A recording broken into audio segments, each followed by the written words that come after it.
Eu gostaria de agradecer a presença do Dr. Leonardo Medeiros aqui no nosso estúdio, ele que gentilmente aceitou o convite para falar de um assunto tão importante que é a doença de Alzheimer.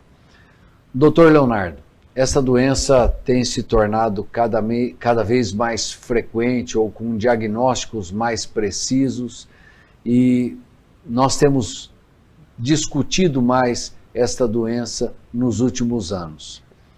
Eu gostaria que o senhor explicasse para o nosso telespectador a importância e o que é o Alzheimer.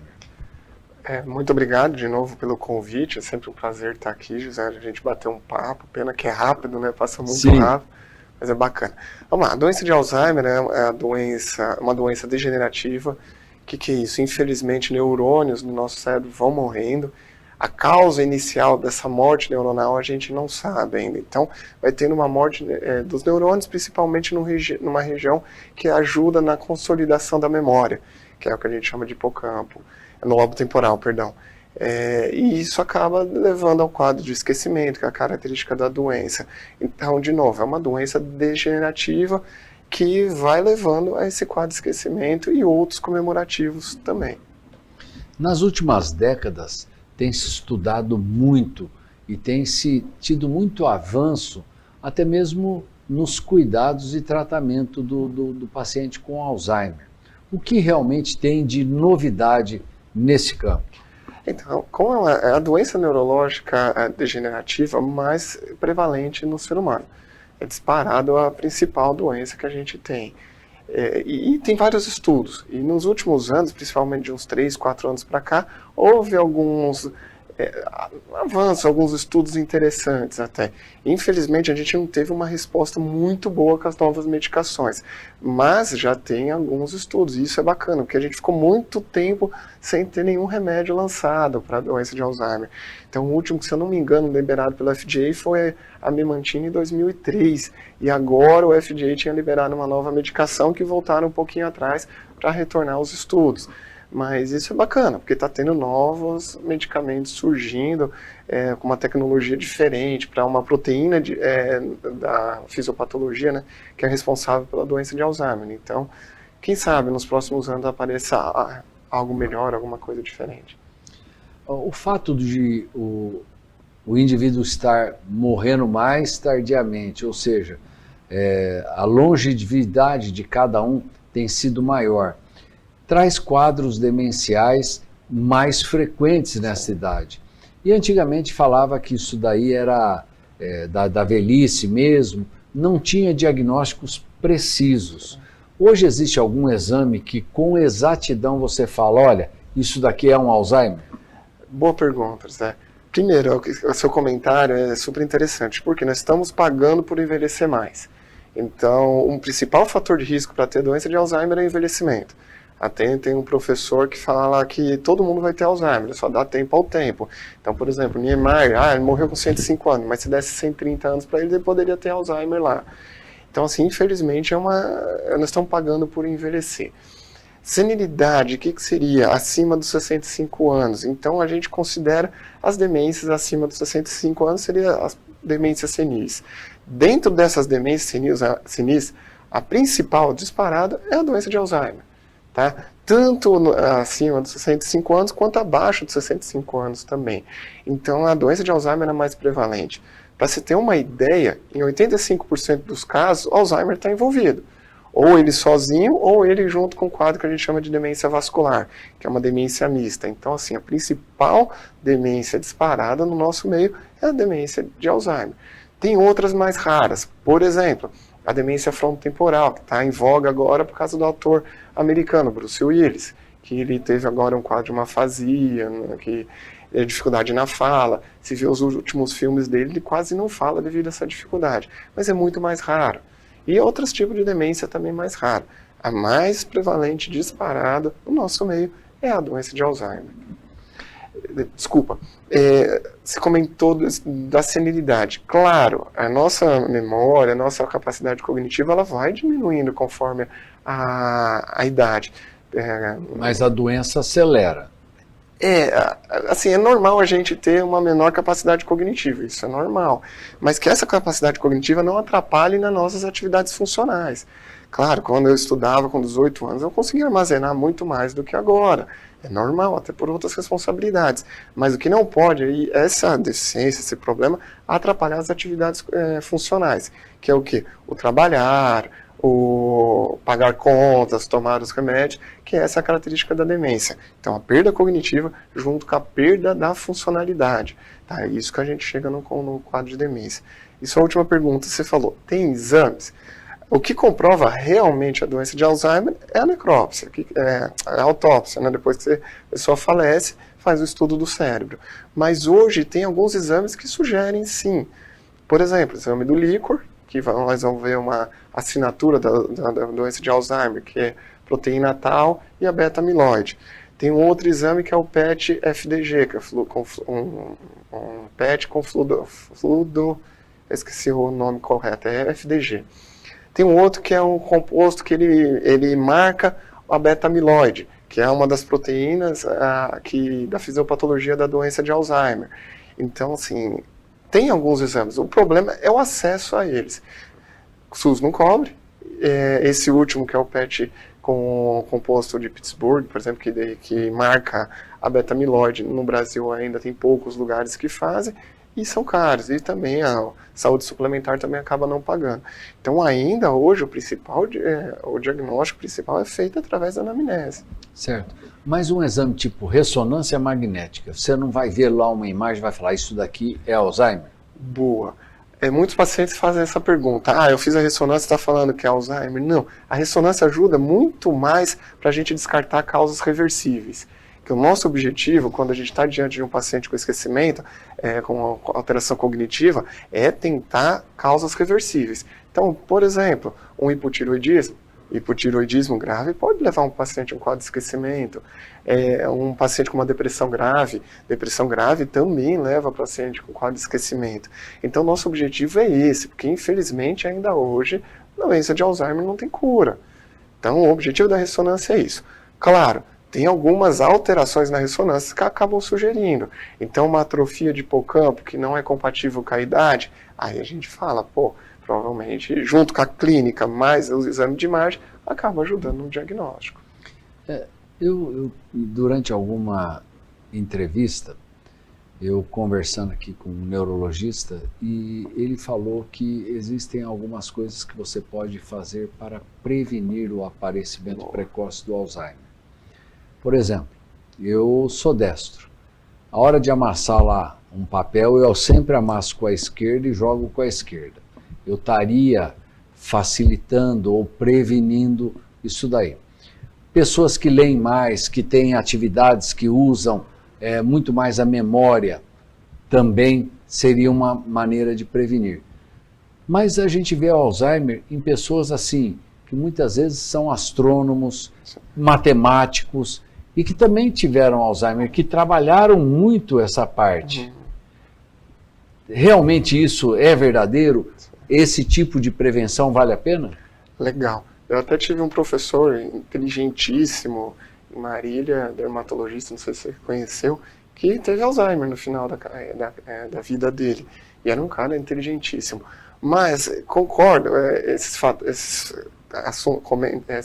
pontos que você comentou, ajuda a prevenir, mas não é só isso, tem outros comemorativos, parte ambiental, parte genética, também que acaba influenciando bastante. Mas a gente tem que fazer nosso papel.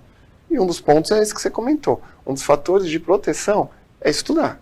Quanto mais a gente estudar, quanto mais aprender coisas novas, mais ajuda para prevenir uma possível doença de Alzheimer. Mas você acabou de falar que seu professor teve. Sim, ele estudava pra caramba, mas acabou tendo, infelizmente. Mas você comentou de matemática, mas é raro, por exemplo, músico ter Alzheimer. É difícil, pode acontecer, mas é difícil, porque desenvolve outras conexões do cérebro. E quanto mais conexões a gente fizer, mais forte elas ficar essas conexões, mais difícil desses neurônios morrerem.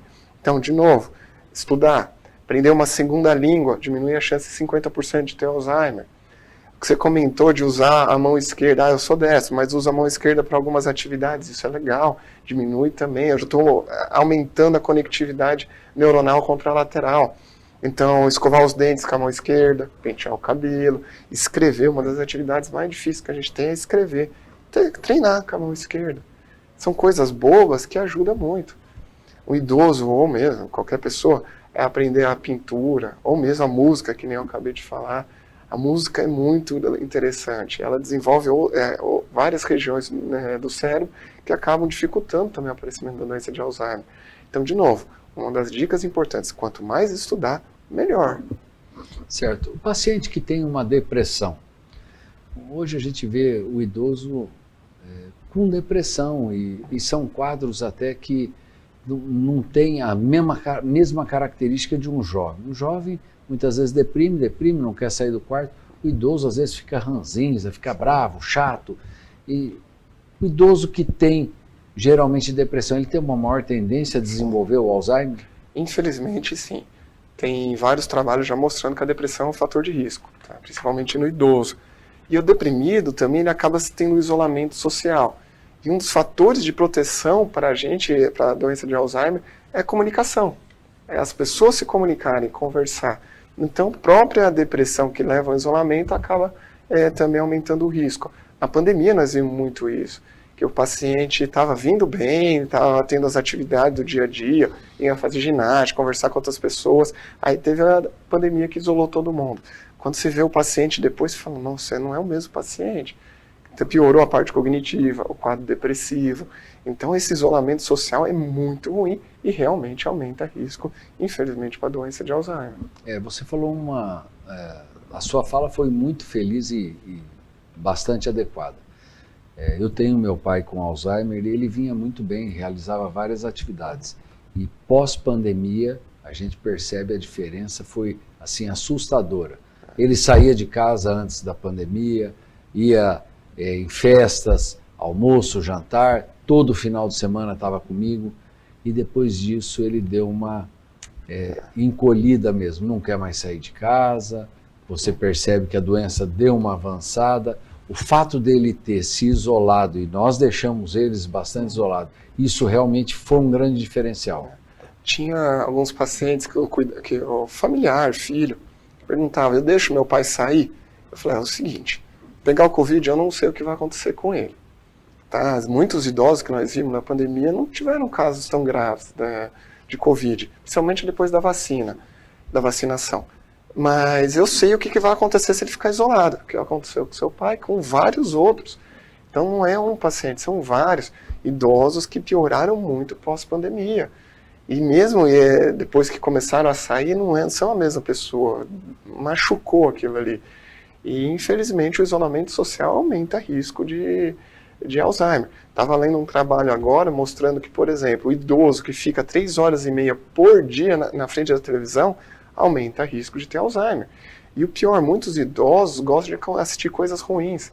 São aqueles jornais com notícias não muito adequadas. Aí à noite sonha, fica um sonho agitado, e isso também aumenta o risco, infelizmente, de doença de Alzheimer. Eu percebo que nessa doença a gente não tem uma sequência correta. Eu às vezes vou na casa dos meus pais e meu pai está bem aquele dia. Sim. E tem dia que ele está bem afundado. Percebo que de manhã, que ele ainda não tomou nada de medicação, ele está muito mais comunicativo, conversa, bate papo, realiza um monte de atividade, e já no final do dia ele está bem apático, bem embotado, o medicamento começa a fazer um efeito e dá uma rebaixada muito grande. Os remédios, infelizmente, ainda ele não tem uma cura. O remédio ele ajuda a desacelerar a doença. Então, por exemplo, um carro está correndo a 150 por hora, o remédio vai passar para 110, 120. Infelizmente, o carro vai continuar um pouco mais devagar. O remédio, muitas vezes, principalmente para doença de Alzheimer, eles ajudam principalmente para controlar comportamento. Tá? Isso é legal, para alguns pacientes ajudam bastante, porque tem muito paciente, infelizmente, agitado, agressivo, e o remédio acaba ajudando nessa maneira. Tem pacientes que acontece isso daí, que você dá uma medicação e bota muito, deixa ele mais apático. As acompanhantes falou, não, melhor ficar sem. Ah, o remédio cura? Não cura, então não quero dar porque ele ficou pior. Então, assim, infelizmente, cada um responde de uma maneira. Por isso que o importante não é só tratamento medicamentoso. O não medicamentoso é importante. O que você comentou, José, antes da pandemia, seu pai era um. Depois da pandemia, com o isolamento, ele foi outro. Então, esse quadro de continuar fazendo tentar fazer as atividades do dia a dia, conversar com amigos, fazer atividade física. Atividade física é um fator de proteção também para a doença de Alzheimer, e mesmo um paciente com doença de Alzheimer desacelera a doença. Não só o remédio, como desacelera também a atividade física. E isso ajuda o paciente também. Então, conversar, jogar um baralho, sair. Eu tenho um paciente que gostava de ir muito no salão de barbearia dele. Ele sempre trabalhou, mas ele gostava de ir junto com o filho. Mesmo que não cortasse o cabelo, mas ficasse lá olhando, batendo papo. Depois da pandemia ficou mais isolado e também acabou piorando. Então tem esses detalhes que também ajudam bastante. É tirar ele de casa, colocar no dia a dia, bater papo, sair, que nem você comentou, isso ajuda. O que eu percebo também é que em alguns dias ele está com a memória melhor. Uhum. Em outros dias ele pergunta 30 vezes a mesma coisa. Que dia que é hoje? Sim. Que horas são?